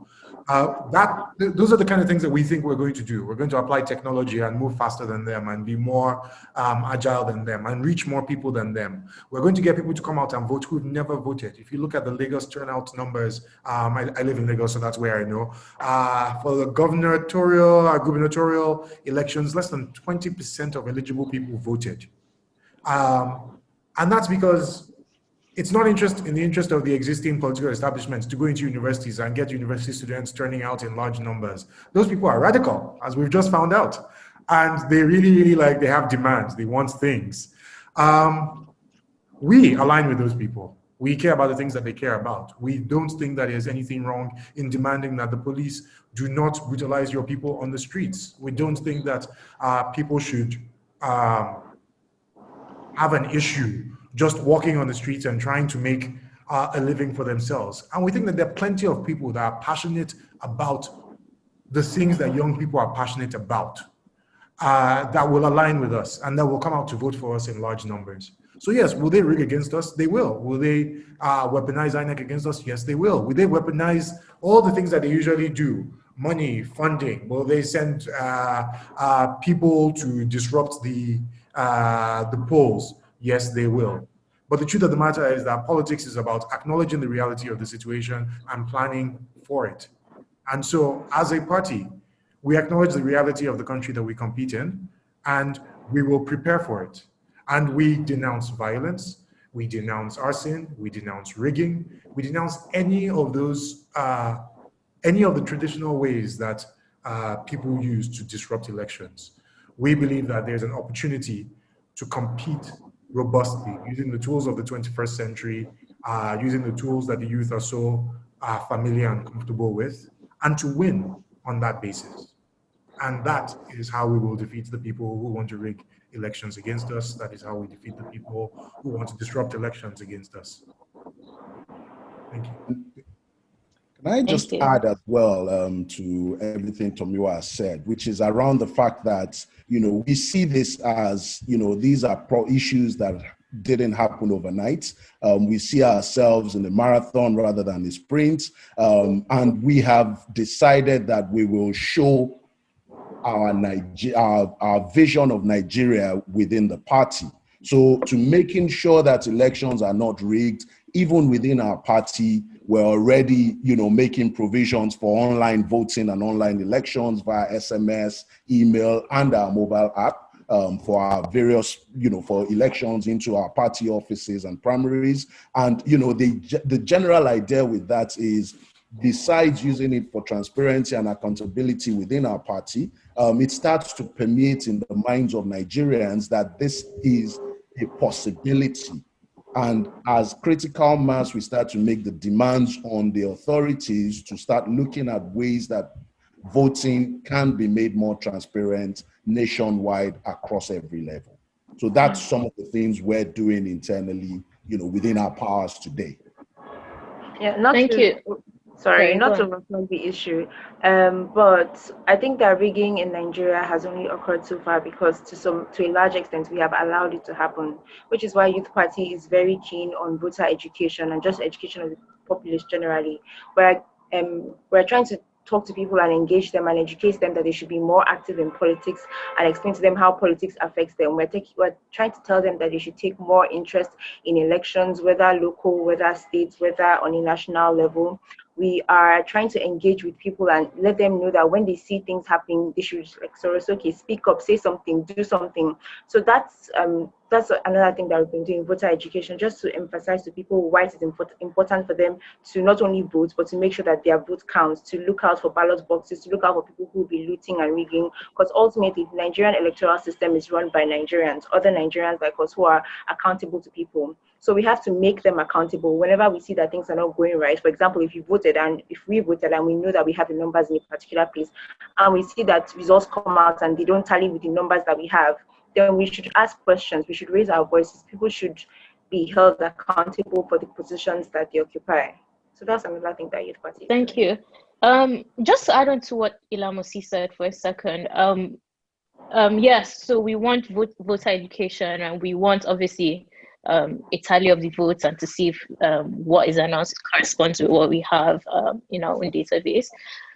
In a more, I guess, a more concrete strategy we have for that is by the next general elections in 2023, we hope to have a presence in every polling unit. And by that, I mean maybe up to 5 people in every polling unit paying attention to what's going on, reporting to, I don't know, some sort of election watch headquarters, so that we just keep an eye on who is voting for the Youth Party and whether that tallies with what we have in the general database. I think that's one major way of protecting ourselves against rigging.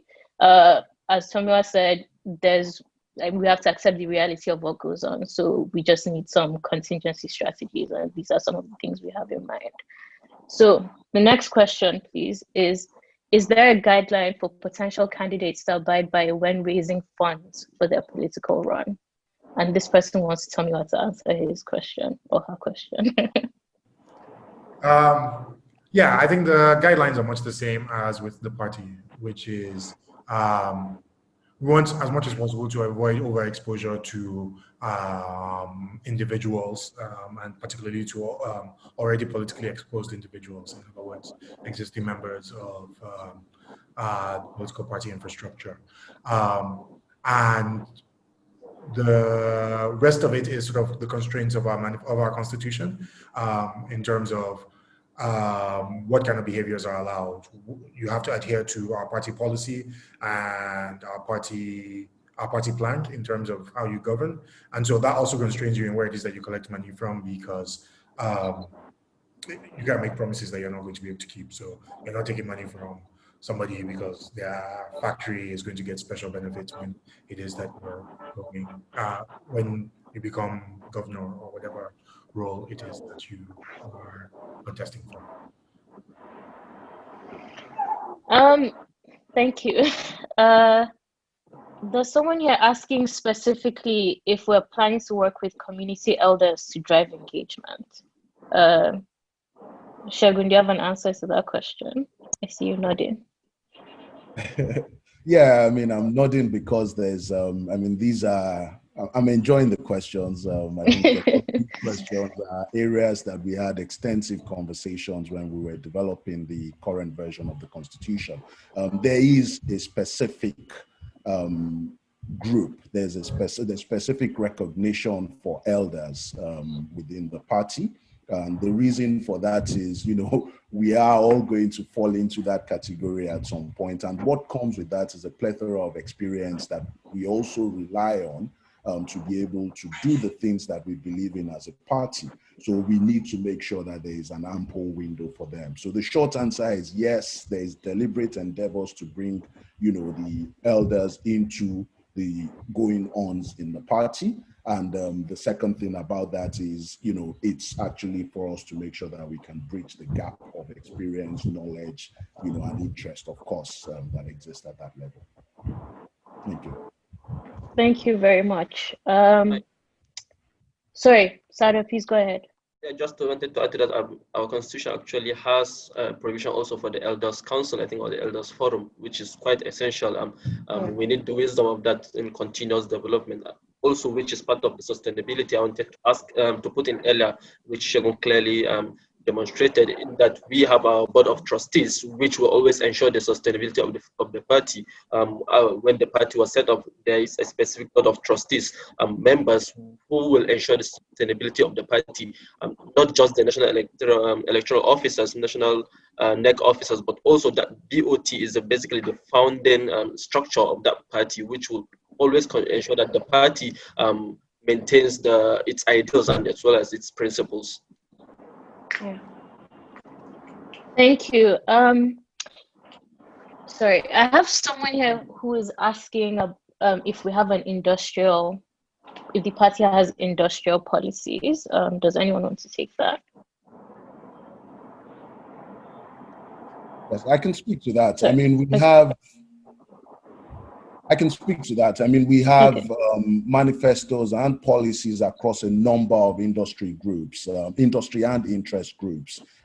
Nothing specific on industrial policy, but we have spent time to drill down into various industries. We have identified some areas that require improvement extensively. We have engaged subcommittees within the party to give ideas and contribute into what development in those industries will be like. We have taken economic industries like health, education, technology. We've also looked at theming areas such as, ensuring that our youths are represented, that our women are catered for effectively with various empowerment and enablement and equity considerations across various industries. So short answer is yes, not just one, a plethora of them.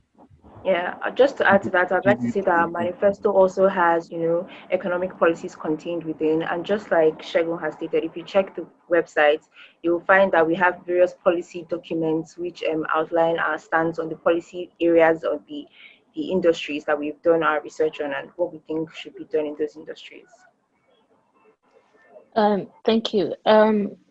There's a question here asking, the person says, it seems like we didn't hear much from the Youth Party during the NSAS protest.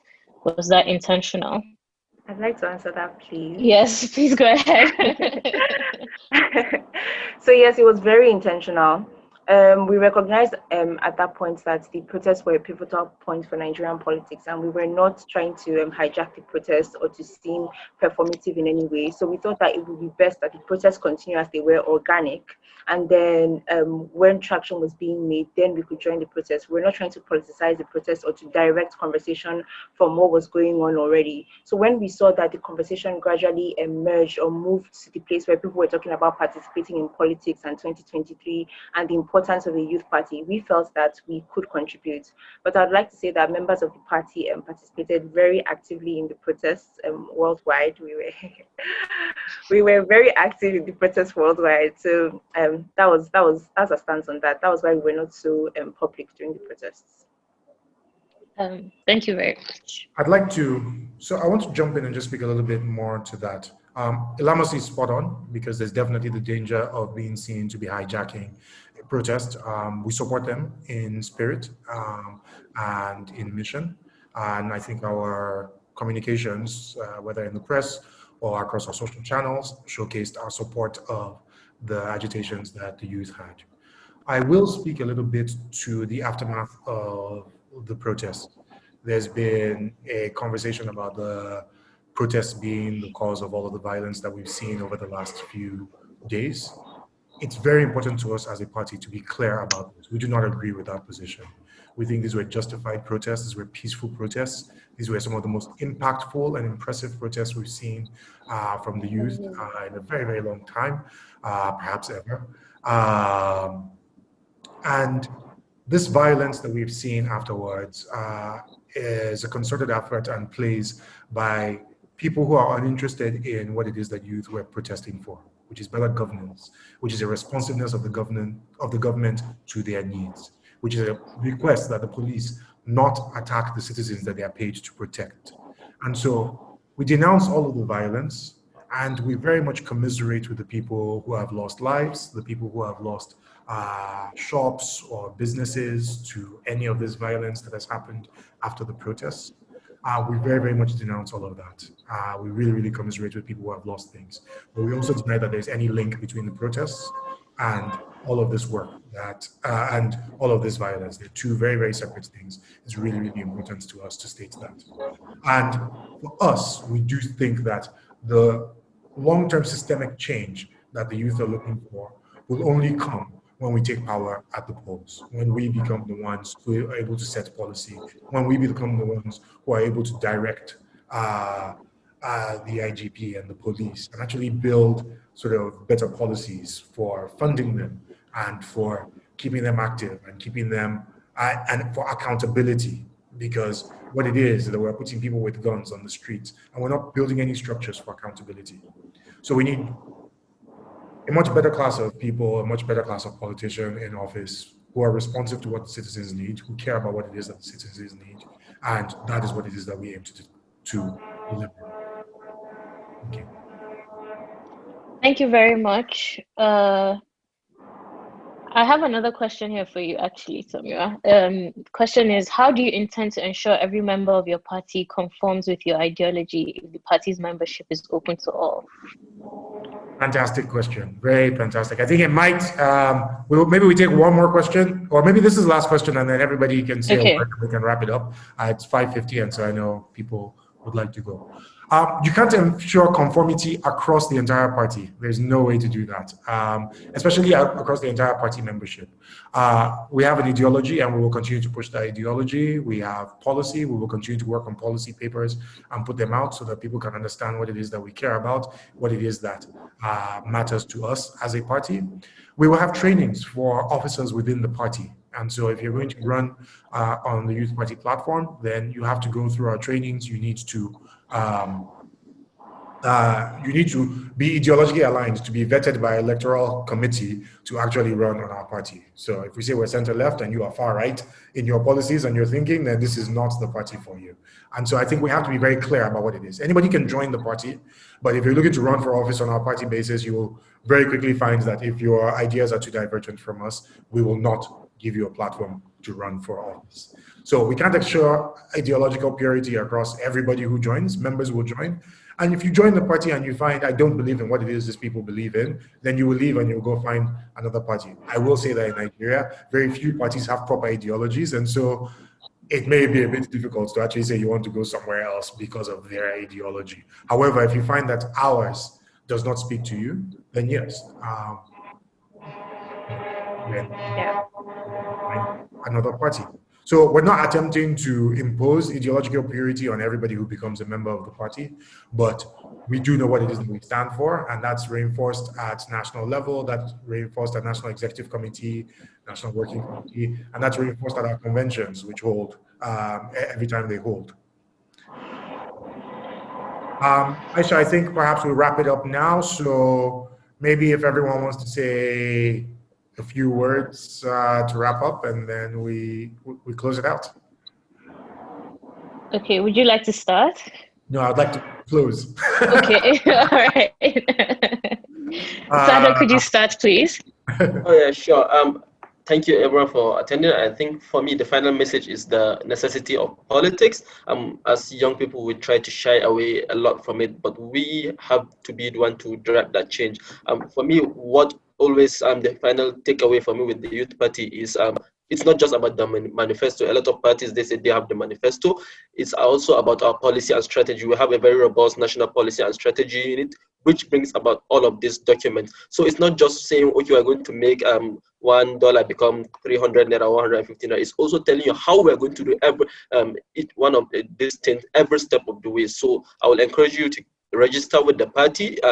Put your mouth where your talk is. Yeah, just join the party and do the necessary thing, because without the membership base, we do what we want to do. So thank you very much. Thank you. Segun, would you like to speak next, please?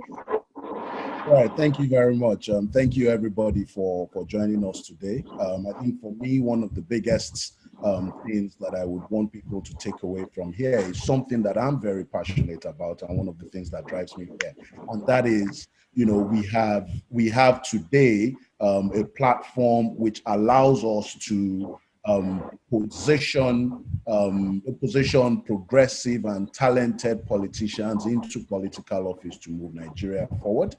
We have tested this, even though we haven't got anybody in office today.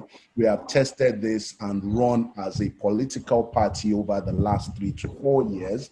We have learned a lot from that. It has helped us to be where we are today. And when you look around in comparison with all the existing parties, regardless of how many people they have into office, what underpins us today is transparency, accountability, and the fact that we represent what is steaming in the minds of the people.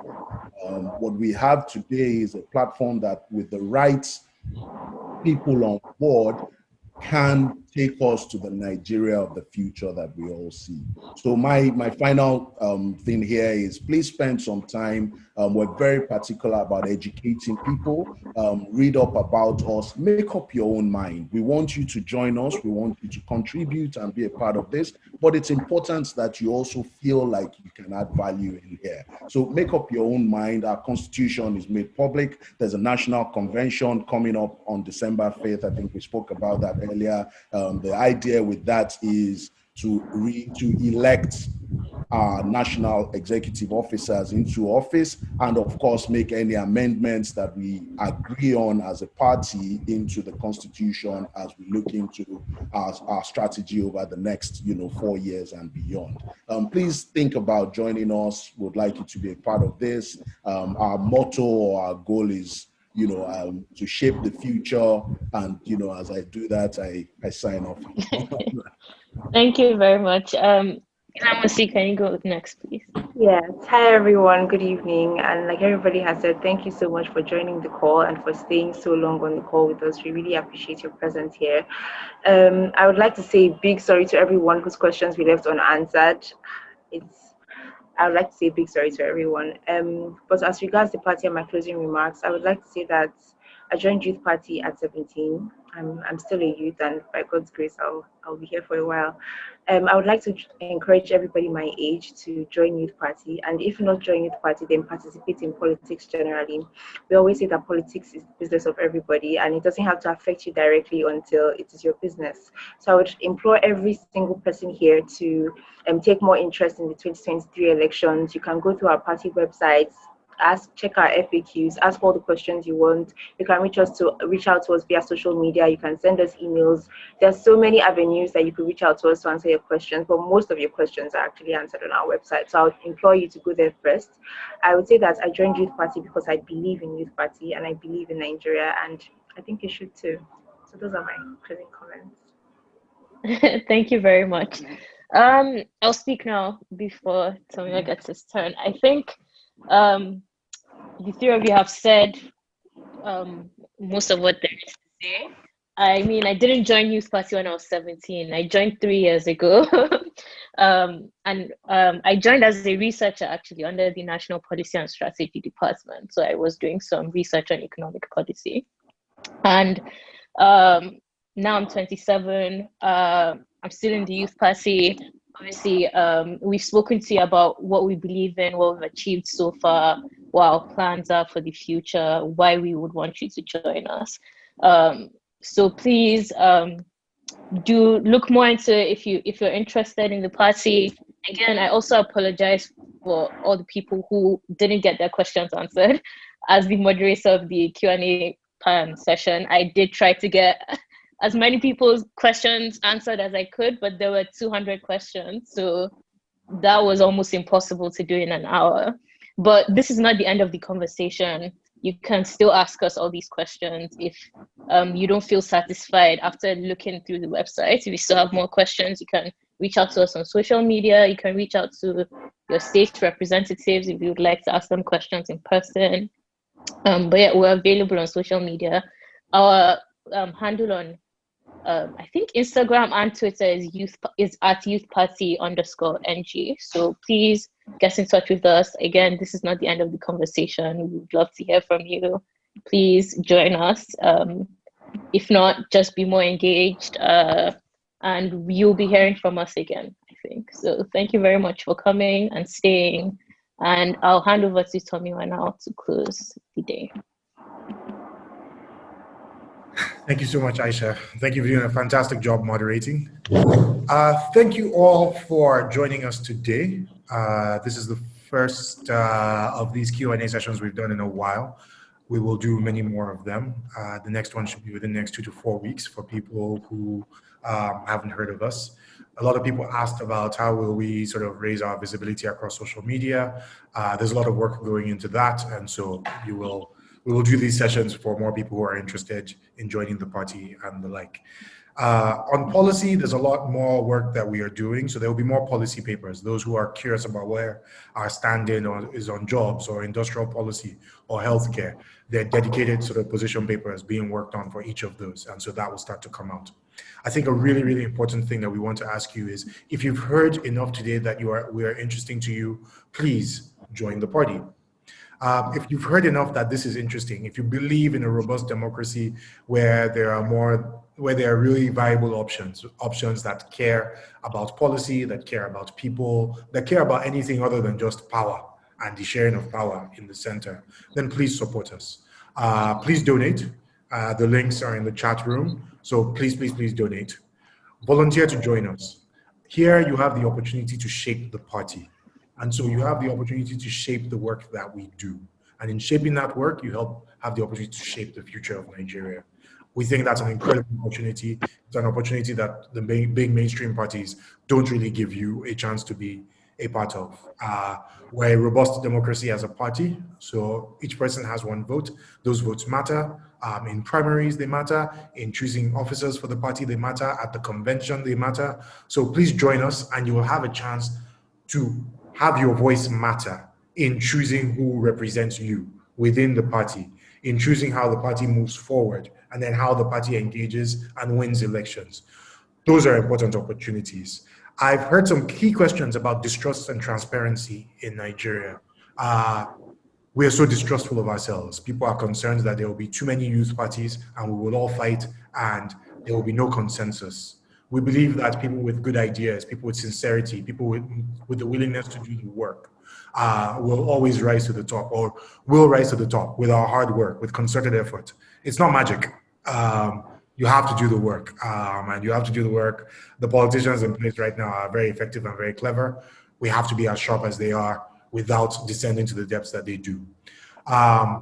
Transparency is super important to us as a party. We've talked about publishing our reports on our website and in our newsletters. That's reports about our financials, reports about our activities. Again, when we hold a primary, we really hold a primary. Segun is the National Organizing Secretary, so at some point I will charge him with putting together the list of primaries and the list of elections that we are competing for in 2021. We want that list to be out and public so everybody knows these are the dates of the primaries, these are the dates that you get your form if you want to compete, and then everybody has a real chance to come and compete on their merits for each of these positions. We don't believe in hiding things in the corner and letting people sort of, find out after the fact that, well, we thought we were going to compete, but it actually happened in the back last night. And we think that transparency really, really matters. It's how we will build trust with you, it's how we will build trust with the country, and it's how we will build trust in the long term. To Taiwo Afinowi, no, you cannot compete from the diaspora. You have to be here on ground if you want to compete. It's not like that. But join us, donate, support our cause. Please, please, please set up monthly. If you can set up direct debits, Tony, please put that link again. Put it 3 times. Let them see the link. Let them donate. If you're in the abroad, please send dollars to your cousin. Let your cousin send the money to us. Set up automatic disbursement every month.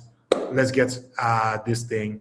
And volunteer, join the party, and invite other people to follow us on social media. The social media accounts are also in the chat, to sign up to join the party so that they get our internal communication from the party. Thank you very much. God bless you all. God bless Nigeria. Thank you.